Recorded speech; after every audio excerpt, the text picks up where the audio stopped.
What's up everybody? In this video I'm going to show you how to install a kill switch on your classic car. Now there's lots of ways you can add a kill switch to a car, and the most common is actually putting it on a fuel pump.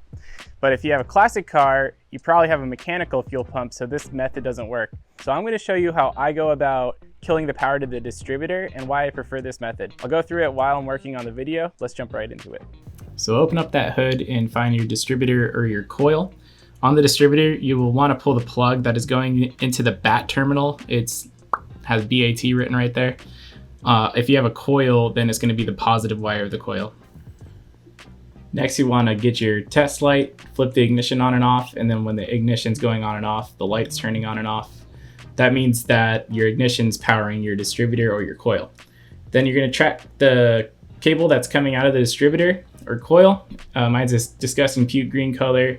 I track it in, it pops out right here into the cab. There's my puke green wire. And now I want to locate where I want to put my switch. I usually choose the glove compartment because you could put a lock on the glove compartment, giving it a little extra time to try and find the switch. It also kind of looks like a dome light or anything else that's going into the glove compartment. And for one last test, just hit your ignition switch one more time with that test light plugged into the wire you're assuming goes into the distributor. If it's the correct wire, give it a snip, and then we're going to strip that wire and then go find some extension cables that will work to extend this wire to where the switch is going to live.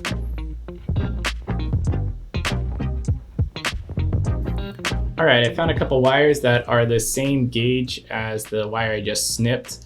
I'm going to strip either side. Also, they're about 1 foot long, so they're going to reach where I want that switch to go without me having to cut any further of the length of these wires. So go ahead and solder the wire to the one we just snipped. Make sure it's a good solder, and then most importantly, make sure you're throwing some shrink wrap on top of it, because with the ignition on, this is going to be a live hot wire. So just want to make sure you wrap it. So while I'm working on this, why I like this method is pretty much if somebody were to break open your window, get to the point of hot wiring your car, all this is going to do is allow your car to turn over, making a ton of noise.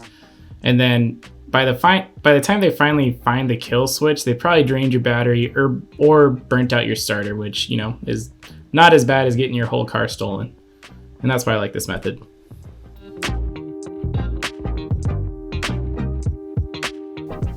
All right, with those wires all soldered and shrink wrapped up, we're going to tuck them in and then throw some ring terminals on. These ring terminals are going to attach to either side of the plug.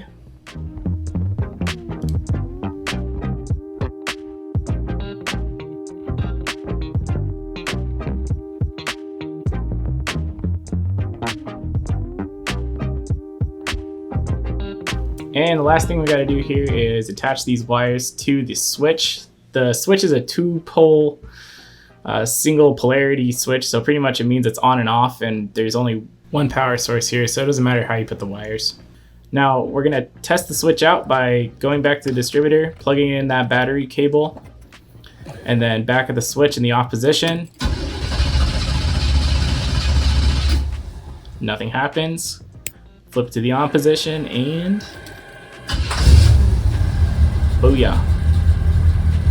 Then we kill it. So that's pretty much it. Now all we have to do is mount the switch. So to do that, take the nut off, take the little on-off template off, find a little drill bit that's going to work, and then cut your hole. And then once your hole's cut, you got to just work that switch up behind all the little bits in the glove compartment to hide the wires. Get the switch up in there, and then tighten it all down, and we're good to go.